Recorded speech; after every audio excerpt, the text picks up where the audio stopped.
श्रीपितृदेवाय नमः। श्रीपितृस्तोत्रम् रुचिर्वाच। नमस्येऽहं पितॄन् भक्त्या ये वसन्त्यधिदेवतं देवैरपि तर्प्यन्ते ये श्राद्धेषु सदोत्तरैः। नमस्येऽहं पितॄन् स्वर्गे ये तर्प्यन्ते महर्षिभिः श्राद्धैर्मनुमैर्भक्त्या भुक्तिमुक्तिमभीप्सुभिः। नमस्येऽहं पितॄन् स्वर्गे सिद्धा सन्तर्पयन्ति तान् श्राद्धेषु दिव्यैर्सकलैर्रूपहारैरनुत्तमैः। नमस्येऽहं पितॄन् भक्त्या येऽर्चन्ते गुह्यकैर्दिवि तन्मयत्वेन वाञ्छद्भिर्ऋद्धिमायन्ति किं पराम्। नमस्येऽहं पितॄन् मर्त्यैरर्चन्ते भुवि ये सदा श्राद्धेषु श्रद्धयाभीष्टा लोकपुष्टिप्रदायिनः। नमस्येऽहं पितॄन् विप्रैरर्चन्ते भुवि ये सदा वाञ्छिताभीष्टलाभाय प्रजापत्यप्रदायिनः। नमस्येऽहं पितॄन्ये वै तर्प्यन्ते रणवासिभिः वह्ने श्राद्धे यताहारैस्तपोनिधूतकल्मषैः। नमस्येऽहं पितॄन् विप्रैर्नैष्ठिकैर्धर्मचारिभिः ये संयात्मभिर्नित्यं सन्तर्प्यन्ते समाधिभिः।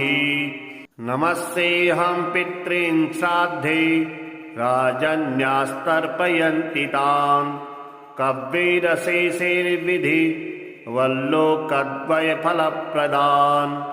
नमस्येऽहं पितॄन् वैश्यैरर्चन्ते भुवि ये सदा स्वकर्माभिरतैर्नित्यं पुष्पधूपान्नवारिभिः। नमस्येऽहं पितॄन् श्राद्धे शूद्रैरपि भक्तितः सन्तर्प्यन्ते जगत्कृष्णं नाम्नाख्यातातिसुकालिनः। नमस्येऽहं पितॄन् श्राद्धे पातालेयमहासुरैः सन्तर्प्यन्ते सुधाहाराश्चक्तदम्भमदैः सदा। नमस्येऽहं पितॄन् श्राद्धे रच्यन्ते यदशातले भोगैरशेषैर्विधिर्वन् नागै कामानभीप्सुभिः। नमस्येऽहं पितॄन् श्राद्धे सर्पे सन्तर्पितान् सदा तत्रे विधिर्वन्मन्त्रभोग सम्पत्समन्वितैः। पितॄन्नमस्ये निवसन्ति साक्षात् ये देवलोकेऽथ महीतले वा तथान्तरिक्षे च सुरारिपूज्यास्ते वै प्रतीच्छन्तु मयोपनीतम्। पितॄन्नमस्ये परमार्थभूता ये वै विमाने निवसन्त्यमूर्ता यजन्ति यानस्तमलैर्मनोभिर्योगीश्वरा केशविमुक्तिहेतून्। पितॄन्नमस्ये दिव्ये च मूर्ता स्वधा भुजः काम्यफलाभिसन्धौ प्रदानसक्ता सकलेप्सितानां विमुक्तिता येनभिसंहितेषु।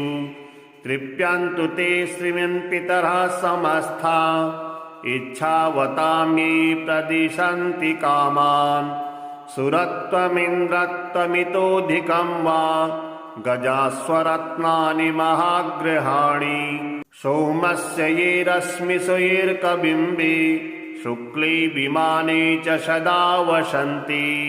तृप्यन्तु तोऽस्मिन् पितरो न तूर्यैर्गन्धादिना पुष्टिमितो व्रजन्तु। येषां हुताग्नौ हविषा च तृप्तिर्ये भुञ्जति विप्रशरीरसंस्था।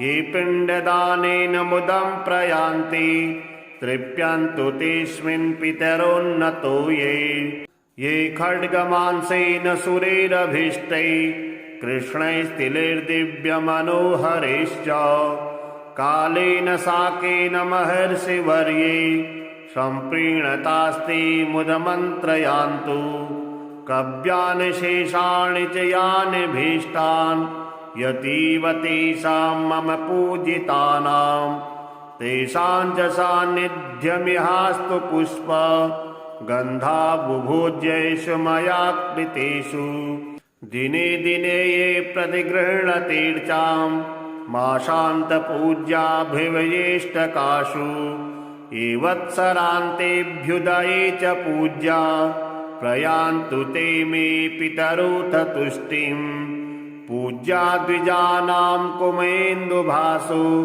ये क्षत्रियाणां जलनार्कवर्णा तथा विशान्ते कनकावदाता नीलीप्रभाशूद्रजनश्च ये च तेऽस्मिन् समस्ता मम पुष्पगन्धा धूपाम्भुजोज्जादिनिवेदनेन तथा निग्रहोमेन च यान्ति तृप्तिं सदा पितृभ्यः प्रणतोऽस्मि तेभ्यः ये देव पूर्वाण्यभितिप्तहेतुर्स्रन्ति कव्यानि सुभाहितानि तृप्त्याशये भूतिसृजो भवन्ति तृप्यन्तु तेऽस्मिन् प्रणतोऽस्मि तेभ्यः रक्षांसि भूतानि सुरास्तथोग्रा त्रीर्णार्षयन्तु त्वशिवं प्रजानाम् अद्यासुराणाममरेश पूज्यास्तृप्यन्तु तेऽस्मिन् प्रणतोऽस्मि तेभ्यः अग्निख्वाता वर्हिखद आजाप्या सोमपास्तथा व्रजन्तु तृप्तिं श्राद्धेऽस्मिन् पितरस्तर्पिता मया अग्निख्वाता पितृगणा प्राचीं रक्षन्तु मे दिशम् तथा वर्हिखदः पान्तु याम्यां मे पितरश्चदा प्रतीचीनमाजपास्तद्वत् उदीचीमपि सोमपा रक्षो भूतिपिशाचेभ्यस्तथैवासुरदूषतः सर्वतः पितरो रक्षां कुर्वन्तु मम नित्यशः विश्वो विश्वभुगाराध्यो धर्मो धन्या शुभाननः भूतितो भूतिकृद्भूति पितॄणां च ये गणा इव कल्याणः कल्यदः कर्ता कल्यः कल्यतराश्रयः कल्यता हेतुरग्नः षड्मेते गणा स्मृता वरो वरेण्यो वरदस्तुष्टिदः पुष्टिदस्तथा विश्वपाता तथा धाता सप्ते ते च गणा स्मृता महान् महात्मा महितो महिमावान् महाबलः गणा पञ्च तथैवेति पितॄणां पापनाशना सुखदो धनदश्चान्यो धर्मदोऽन्यश्च भूदिदः पितॄणां कथ्यते चैव तथा गणचतुष्टयाम् 31 पितृगणा येर्व्याप्तमखिलं जगत् एवात्र पितृगणास्तृप्यन्तु च मदाहितात् मार्कण्डेय उवाच एवं स्तुवस्तस्य तस्य तेजसो राशिरुस्थितः प्रादुर्बभूव सहसा गगनव्याप्तिकारकः तद्दृष्ट्वा सुमहत्तेजा समाच्छाद्य स्थितं जगत् जानुभ्यामवनिं गत्वा रुचिः स्तोत्रमिदं जगौ रुचिरुवाच अर्चितानां मूर्तानां पितॄणां दीप्ततेजसां नमस्यामि सदा तेषां ध्यानिनां दिव्यचक्षुषाम् इन्द्रादीनां च नेतारो दक्षमारिश्चयुस्तथा सप्तोर्षाणां तथान्येषां तान् नमस्यामि कामदान् मन्वादीनां च नेतारः सूर्याचन्द्रमयुस्तथा तन्नमस्याम्यहं सर्वान् पितॄन् प्युदधावपि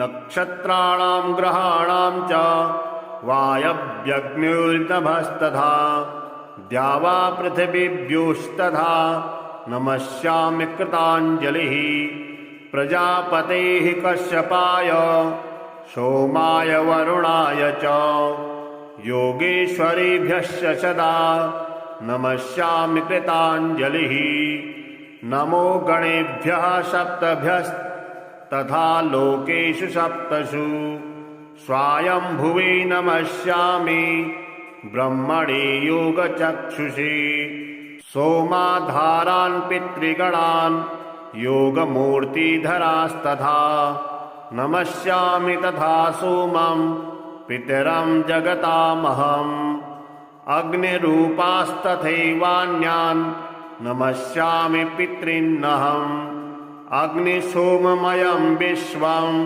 यद् एतदशेषतः ये च तेजसे ये चेति सोमसूर्याग्निमूर्तयः जगत्स्वरूपिणश्चैव तथा ब्रह्मस्वरूपिणः तेभ्योऽखिलेभ्यो योगिभ्यः पितृभ्यो यतमानसः नमो नमो नमस्तेस्तु प्रसीदन्तु सदा भुजः नमस्येऽहं पितॄन् भक्त्या ये वसन्त्यधिदेवतं देवैरपि तर्प्यन्ते ये श्राद्धेषु सदोत्तरैः नमस्येऽहं पितॄन् स्वर्गे ये तर्प्यन्ते महर्षिभिः श्राद्धैर्मनुमैर्भक्त्या भुक्तिमुक्तिमभीप्सुभिः नमस्येऽहं पितॄन् स्वर्गे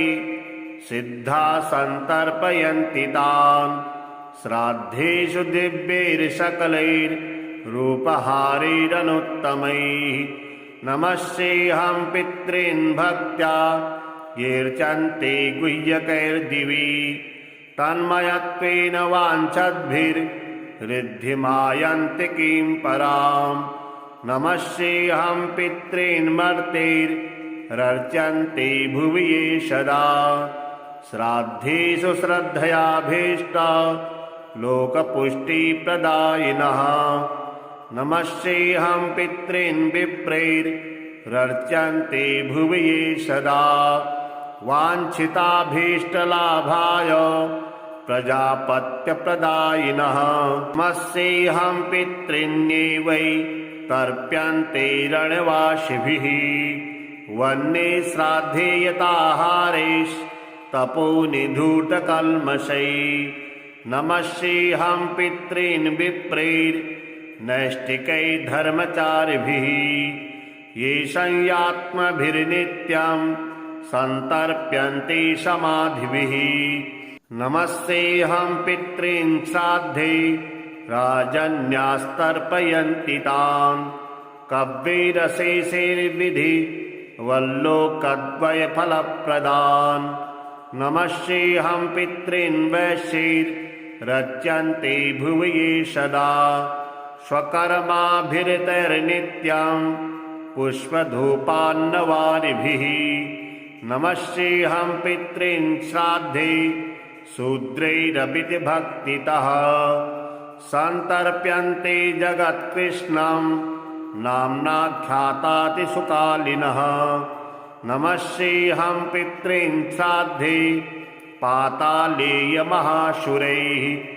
सन्तर्प्यन्ते सुधाहाराश्चत्यदम्भमदैः सदा नमस्येऽहं पितॄन् श्राद्धे रच्यन्ते यदशातले भोगैरशेषैर्विधिर्वन् नागै कामानभीप्सुभिः नमस्येऽहं पितॄन् श्राद्धे सर्पे सन्तर्पितान् सदा तत्रे विधिर्वन्मन्त्रभोग सम्पत्समन्वितैः पितॄन्नमस्ये निवसन्ति साक्षात् ये देवलोकेऽथ वा तथान्तरिक्षे च सुरारिपूजास्ते वै प्रतीच्छन्तु मयोपनीतम् पितॄन्नमस्ये परमार्थभूता ये वै विमाने निवसन्त्यमूर्ता यजन्ति यानस्तमलैर्मनोर्भिर् योगीश्वराकेशविमुक्तिहेतून् पितॄन्नमस्ये दिव्ये च मूर्ता स्वधा भुजः काम्यफलाभिसन्धौ प्रदानसक्ता सकलेप्सितानां विमुक्तितायेनभिसंहितेषु तृप्यन्तु ते श्रीमन्पितरः समस्ता इच्छावतां ये प्रदिशन्ति कामान् सुरत्वमिन्द्रत्वमितोऽधिकं वा गजास्वरत्नानि महागृहाणि सोमस्य ये रश्मिसुयैर्कबिम्बे शुक्ले विमाने च सदा वसन्ति तृप्यन्तु तोऽस्मिन् पितरो न तूर्यैर्गन्धादिना पुष्टिमितो व्रजन्तु येषां हुताग्नौ हविषा च तृप्तिर्ये भुञ्जति विप्रशरीरसंस्था ये पिण्डदानेन मुदं प्रयान्ति तृप्यन्तु तेऽस्मिन् पितरोन्नतो ये खड्गमांसेन सुरैरभीष्टैः कृष्णैस्तिलैर्दिव्यमनोहरैश्च कालेन साकेन महर्षिवर्ये सम्प्रीणतास्ते मुदमन्त्रयान्तु कव्यानि शेषाणि च यानि भीष्टान् यतीव तेषां मम पूजितानां तेषां च सान्निध्यमिहास्तु पुष्प गन्धा बुभोज्येषु मया कृतेषु दिने दिने ये प्रतिगृह्णतीर्चां मासान्तपूज्याभिवयेष्टकाशु ये वत्सरान्तेऽभ्युदये च पूज्या प्रयान्तु ते मे पितरोऽथ तुष्टिं पूज्या द्विजानां कुमेन्दुभासो ये क्षत्रियाणां जलनार्कवर्णा तथा विशान्ते कनकावदाता नीलीप्रभाशूद्रजनश्च ये च तेऽस्मिन् समस्ता मम पुष्पगन्धा धूपाम्भुजोज्जादिनिवेदनेन तथा निग्रहोमेन च यान्ति तृप्तिं सदा पितृभ्यः प्रणतोऽस्मि तेभ्यः ये देव पूर्वाण्यभितिप्तहेतुर्स्रन्ति कव्यानि सुभाहितानि तृप्त्याशये भूतिसृजो भवन्ति तृप्यन्तु तेऽस्मिन् प्रणतोऽस्मि तेभ्यः रक्षांसि भूतानि सुरास्तथोग्रा त्रीर्णार्षयन्तु त्वशिवं प्रजानाम् अद्यासुराणाममरेश पूज्यास्तृप्यन्तु तेऽस्मिन् प्रणतोऽस्मि तेभ्यः अग्निख्वाता वर्हिखद आजाप्या सोमपास्तथा व्रजन्तु तृप्तिं श्राद्धेऽस्मिन् पितरस्तर्पिता मया अग्निख्वाता पितृगणा प्राचीं रक्षन्तु मे दिशं तथा वर्हिखदः पान्तु याम्यां मे पितरश्चदा प्रतीचीनमाजपास्तद्वत् उदीचीमपि सोमपा रक्षो भूतिपिशाचतेभ्यस्तथैवासुरदूषतः सर्वतः पितरो रक्षां कुर्वन्तु मम नित्यशः विश्वो विश्वभुगाराध्यो धर्मो धन्या शुभाननः भूदितो भूतिकृद्भूति पितॄणां च ये गणा इव कल्याणः कल्यदः कर्ता कल्यः कल्यतराश्रयः कल्यता हेतुरघ्नः षड्मेते गणा स्मृता वरो वरेण्यो वरदस्तुष्टिदः पुष्टिदस्तथा विश्वपाता तथा धाता सप्तेते च गणा स्मृता महान् महात्मा महितो महिमावान् महाबलः गणा पञ्च तथैवेति पितॄणां पापनाशना सुखदो धनदश्चान्यो धर्मदोऽन्यश्च भूदिदः पितॄणां कथ्यते चैव तथा गणचतुष्टयाम् 31 पितृगणा येर्व्याप्तमखिलं जगत् एवात्र पितृगणास्तृप्यन्तु च मदाहितात्। मार्कण्डेय उवाच एवं स्तुवस्तस्य तस्य तेजसो राशिरुस्थितः प्रादुर्बभूव सहसा गगनव्याप्तिकारकः। तद्दृष्ट्वा सुमहत्तेजा समाच्छाद्य स्थितं जगत् जानुभ्यामवनिं गत्वा रुचिः स्तोत्रमिदं जगौ। रुचिरुवाच अर्चितानां मूर्तानां पितॄणां दीप्ततेजसां नमस्यामि सदा तेषां ध्यानिनां दिव्यचक्षुषाम्।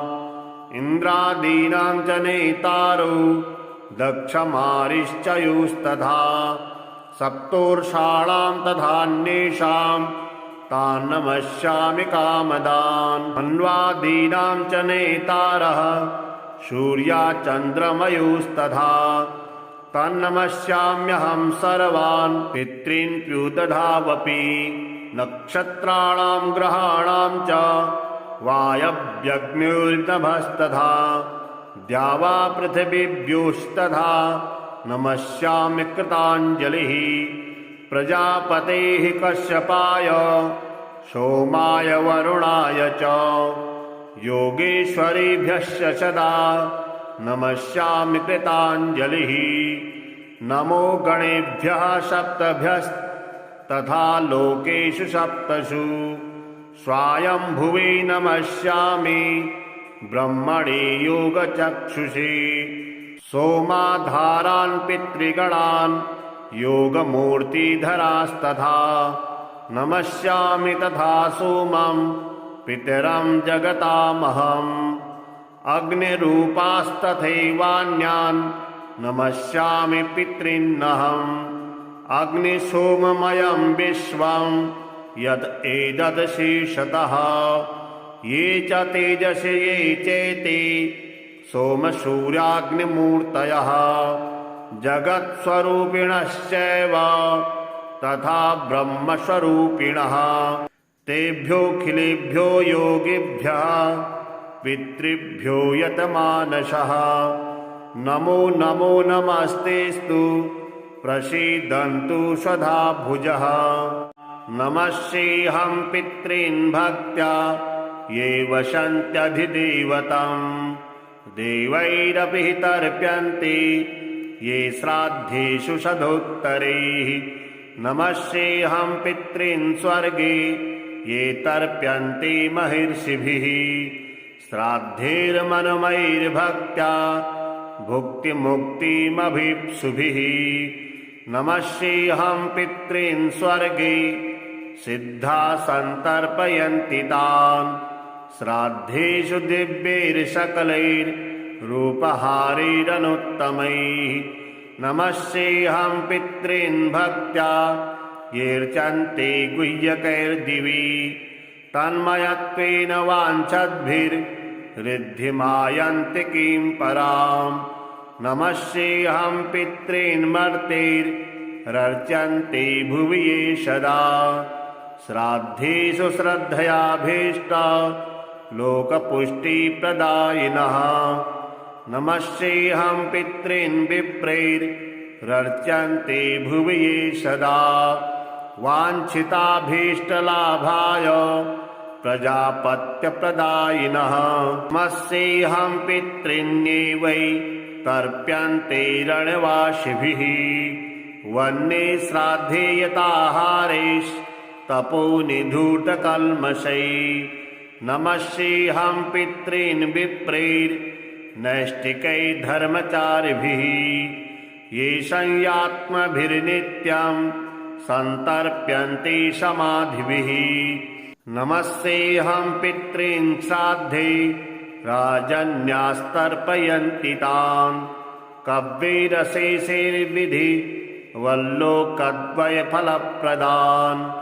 नमस्येऽहं पितॄन् वैश्यैरर्चन्ते भुवि ये सदा स्वकर्माभिरतैर्नित्यं पुष्पधूपान्नवारिभिः। नमस्येऽहं पितॄन् श्राद्धे शूद्रैरपि भक्तितः सन्तर्प्यन्ते जगत्कृष्णं नाम्नाख्यातातिसुकालिनः नमस्येऽहं पितॄन् श्राद्धे पातालेयमहाशुरैः सन्तर्प्यन्ते सुधाहाराश्चत्यदम्भमदैः सदा नमस्येऽहं पितॄन् श्राद्धे रच्यन्ते यदशातले भोगैरशेषैर्विधिर्वन् नागै कामानभीप्सुभिः नमस्येऽहं पितॄन् श्राद्धे सर्पे सन्तर्पितान् सदा तत्रे विधिर्वन्मन्त्रभोग सम्पत्समन्वितैः पितॄन्नमस्ये निवसन्ति साक्षात् ये देवलोकेऽथ महीतले वा तथान्तरिक्षे च सुरारिपूजास्ते वै प्रतीच्छन्तु मयोपनीतम् पितॄन्नमस्ये परमार्थभूता ये वै विमाने निवसन्त्यमूर्ता यजन्ति यानस्तमलैर्मनोभिर्योगीश्वरा केशविमुक्तिहेतून् पितॄन्नमस्ये दिव्ये च मूर्ता स्वधा भुजः काम्यफलाभिसन्धौ प्रदानसक्ता सकलेप्सितानां विमुक्तिता येनभिसंहितेषु तृप्यन्तु ते श्रीमन्पितरः समस्ता इच्छावतां ये प्रदिशन्ति कामान् सुरत्वमिन्द्रत्वमितोऽधिकं वा गजास्वरत्नानि महागृहाणि सोमस्य ये रश्मिषु येऽर्कबिम्बे शुक्ले विमाने च सदा वसन्ति तृप्यन्तु तोऽस्मिन् पितरो न तूर्यैर्गन्धादिना पुष्टिमितो व्रजन्तु येषां हुताग्नौ हविषा च तृप्तिर्ये भुञ्जति विप्रशरीरसंस्था ये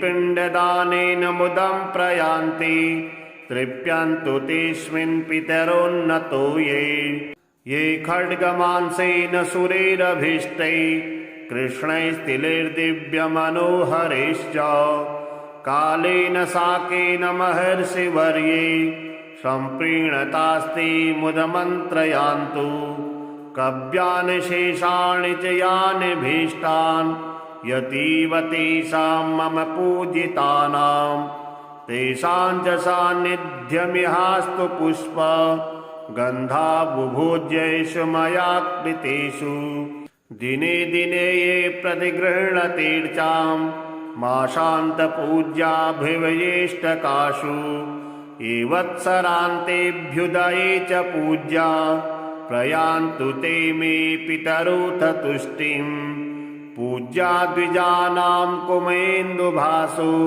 ये क्षत्रियाणां जलनार्कवर्णा तथा विशान्ते कनकावदाता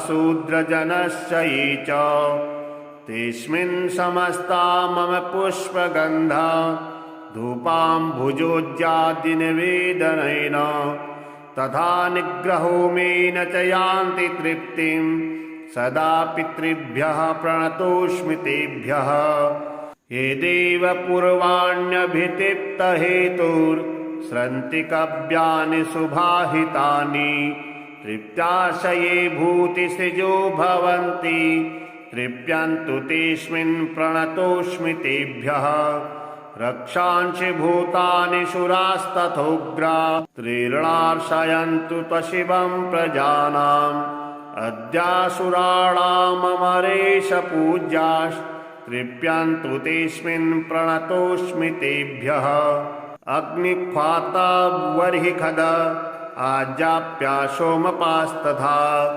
व्रजन्तु तृप्तिं श्राद्धेऽस्मिन् पितरस्तर्पिता मया अग्निख्वाता पितृगणा प्राचीं रक्षन्तु मे दिशम् तथा बर्हिखगः पान्तु याम्यां मे पितरश्चदा प्रतीचीनमाजपास्तद्वत् उदीचीमपि सोमपा रक्षो भूतिपिशाचतेभ्यस्तथैवासुरदूषतः सर्वतः पितरो रक्षां कुर्वन्तु मम नित्यशः।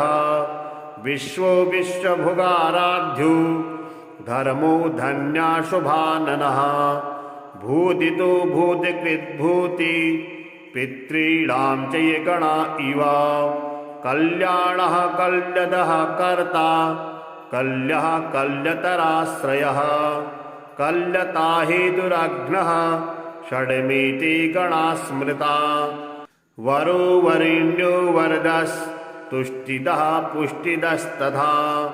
विश्वपाता तथा धाता सप्ते ते च गणा स्मृता।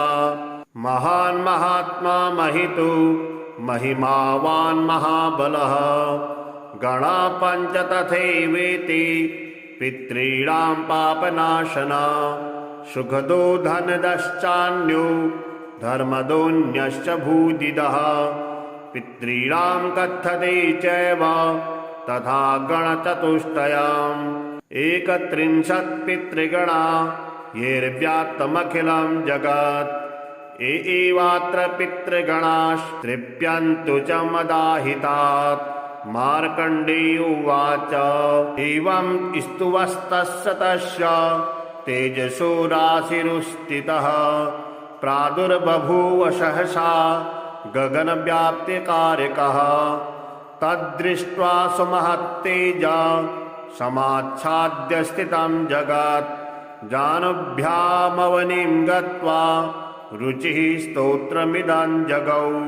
रुचिरुवाच अर्चितानां मूर्तानां पितॄणां दीप्ततेजसां। नमस्यामि सदा तेषां ध्यानिनां दिव्यचक्षुषाम्। इन्द्रादीनां च नेतारो दक्षमारिश्चयुस्तथा। सप्तोर्षाणां तथान्येषां तान् नमस्यामि कामदान्। अन्वादीनां च नेतारः सूर्याचन्द्रमयुस्तथा। तन्नमस्याम्यहं सर्वान् पितॄन् प्युदधावपि। नक्षत्राणां ग्रहाणां च वायव्यग्निर्नभस्तथा। द्यावा पृथिवीभ्योस्तथा नमस्यामि कृताञ्जलिः।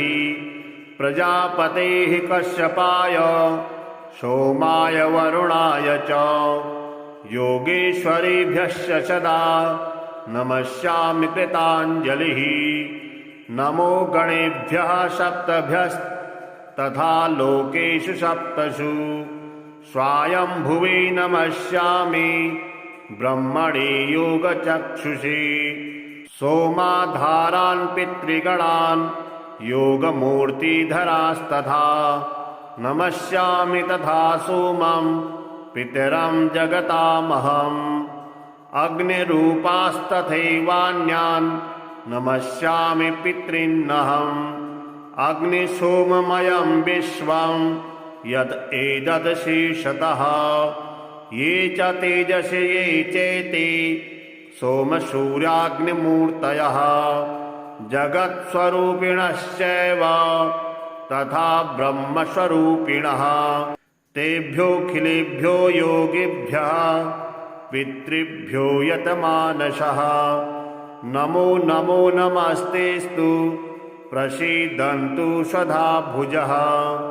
नमस्येऽहं पितॄन् भक्त्या ये वसन्त्यधिदेवतं। देवैरपि तर्प्यन्ते ये श्राद्धेषु सदोत्तरैः। नमस्येऽहं पितॄन् स्वर्गे ये तर्प्यन्ते महर्षिभिः।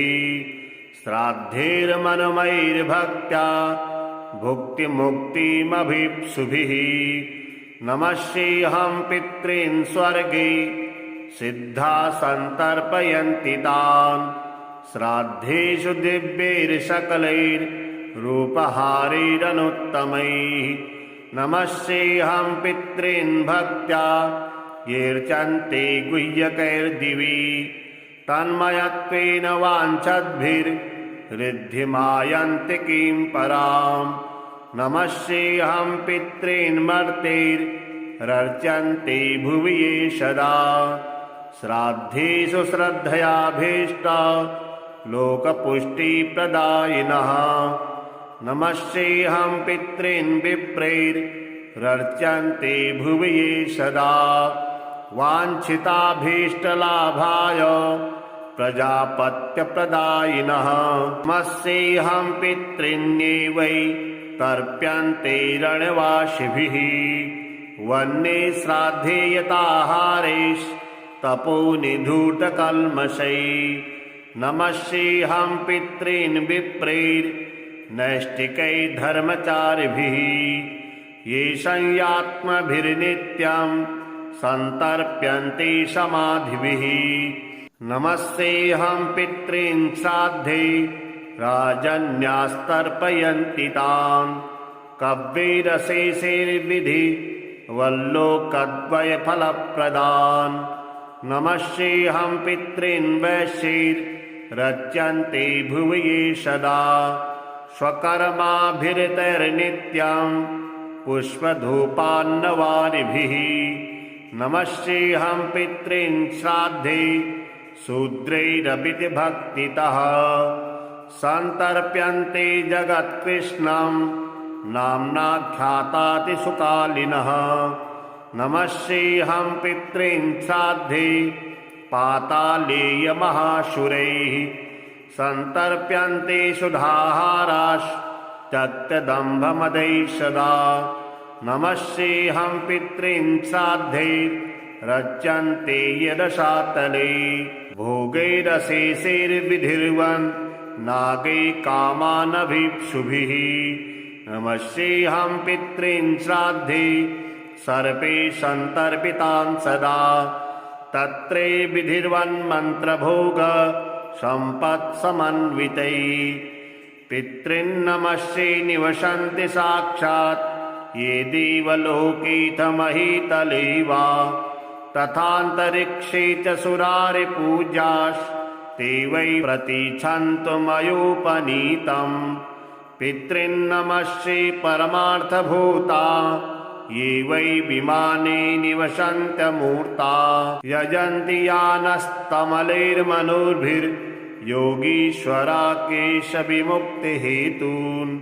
पितॄन्नमस्ये दिव्ये च मूर्ता स्वधा भुजः काम्यफलाभिसन्धौ प्रदानशक्ता सकलेप्सितानां विमुक्तिता येनभिसंहितेषु तृप्यन्तु ते श्रीमन्पितरः समस्ता इच्छावतां ये प्रदिशन्ति कामान् सुरत्वमिन्द्रत्वमितोऽधिकं वा गजास्वरत्नानि महागृहाणि सोमस्य ये रश्मिसुयैर्कबिम्बे शुक्ले विमाने च सदा वसन्ति तृप्यन्तु तोऽस्मिन् पितरो न तूर्यैर्गन्धादिना पुष्टिमितो व्रजन्तु येषां हुताग्नौ हविषा च तृप्तिर्ये भुञ्जति विप्रशरीरसंस्था ये पिण्डदानेन मुदं प्रयान्ति तृप्यन्तु तेऽस्मिन् पितरोन्नतो ये खड्गमांसेन सुरैरभीष्टैः कृष्णैस्तिलैर्दिव्यमनोहरैश्च कालेन साकेन महर्षिवर्ये सम्प्रीणतास्ते मुदमन्त्रयान्तु कव्यानि शेषाणि च यानि भीष्टान् यतीव तेषां मम पूजितानां तेषां च सान्निध्यमिहास्तु पुष्प गन्धा बुभोज्येषु मया कृतेषु दिने दिने ये प्रतिगृह्णतीर्चां माशान्तपूज्याभिवयेष्टकाशु ये वत्सरान्तेऽभ्युदये च पूज्या प्रयान्तु ते मे पितरोऽथ तुष्टिम् पूज्या द्विजानां कुमेन्दुभासो ये क्षत्रियाणां जलनार्कवर्णा तथा विशान्ते कनकावदाता नीलीप्रभाशूद्रजनश्च ये च तेऽस्मिन् समस्ता मम पुष्पगन्धा धूपाम्भुजोज्जादिनिवेदनेन तथा निग्रहोमेन च यान्ति तृप्तिं सदा पितृभ्यः प्रणतोऽस्मि तेभ्यः। ये देव पूर्वाण्यभितिप्तहेतुर्स्रन्ति कव्यानि सुभाषितानि। तृप्त्याशये भूतिसृजो भवन्ति तृप्यन्तु तेऽस्मिन् प्रणतोऽस्मि तेभ्यः। रक्षांसि भूतानि सुरास्तथोग्रा त्रीर्णार्षयन्तु त्वशिवं प्रजानाम्। अद्यासुराणाममरेश पूज्यास्तृप्यन्तु तेऽस्मिन् प्रणतोऽस्मि तेभ्यः। अग्निख्वाता वर्हिखद आजाप्या सोमपास्तथा व्रजन्तु तृप्तिं श्राद्धेऽस्मिन् पितरस्तर्पिता मया। अग्निख्वाता पितृगणा प्राचीं रक्षन्तु मे दिशम् तथा वर्हिखगः पान्तु याम्यां मे पितरश्चदा। प्रतीचीनमाजपास्तद्वत् उदीचीमपि सोमपा। रक्षो भूतिपिशाचेभ्यस्तथैवासुरदूषतः सर्वतः पितरो रक्षां कुर्वन्तु मम नित्यशः। विश्वो विश्वभुगाराध्यो धर्मो धन्या शुभाननः। भूतितो भूतिकृद्भूति पितॄणां च ये गणा इव। कल्याणः कल्यदः कर्ता कल्यः कल्यतराश्रयः। कल्यता हेतुरग्नः षड्मेते गणा स्मृता। वरो वरेण्यो वरदस्तुष्टिदः पुष्टिदस्तथा। विश्वपाता तथा धाता सप्तेते च गणा स्मृता। महान् महात्मा महितो महिमावान् महाबलः। गणा पञ्च तथैवेति पितॄणां पापनाशना। सुखदो धनदश्चान्यो धर्मदोऽन्यश्च भूदिदः। पितॄणां कथ्यते चैव तथा गणचतुष्टयम्। 31 पितृगणा येर्व्याप्तमखिलं जगत्। एवात्र पितृगणास्तृप्यन्तु च मदाहितात्। मार्कण्डेय उवाच एवं स्तुवस्तस्य तस्य तेजसो राशिरुस्थितः। प्रादुर्बभूव सहसा गगनव्याप्तिकारकः। तद्दृष्ट्वा सुमहत्तेजा समाच्छाद्य स्थितं जगत्। जानुभ्यामवनिं गत्वा रुचिः स्तोत्रमिदं जगौ। रुचिरुवाच अर्चितानां मूर्तानां पितॄणां दीप्ततेजसां नमस्यामि सदा तेषां ध्यानिनां दिव्यचक्षुषाम्। इन्द्रादीनां च नेतारो दक्षमारिश्चयुस्तथा सप्तोर्षाणां तथान्येषां तान् नमस्यामि कामदान्। मन्वादीनां च नेतारः सूर्याचन्द्रमयुस्तथा तन्नमस्याम्यहं सर्वान् पितॄन् प्युदधावपि। नक्षत्राणां ग्रहाणां च वायव्यग्निर्नभस्तथा द्यावा पृथिवीभ्योस्तथा नमस्यामि कृताञ्जलिः। प्रजापतेः कश्यपाय सोमाय वरुणाय च योगेश्वरेभ्यश्च सदा नमस्यामि कृताञ्जलिः। नमो गणेभ्यः सप्तभ्यस्तथा लोकेषु सप्तसु स्वायंभुवे नमस्यामि ब्रह्मणे योगचक्षुषे। सोमाधारान् पितृगणान् योगमूर्तिधरास्तथा नमस्यामि तथा सोमं पितरं जगतामहम्। अग्निरूपास्तथैवान्यान् नमस्यामि पितॄन्नहम्। अग्निसोममयं विश्वं यत् एतदशेषतः। ये च तेजसे ये चेति सोमसूर्याग्निमूर्तयः जगत्स्वरूपिणश्चैव तथा ब्रह्मस्वरूपिणः। तेभ्योऽखिलेभ्यो योगिभ्यः पितृभ्यो यतमानसः नमो नमो नमस्तेस्तु प्रसीदन्तु सदा भुजः।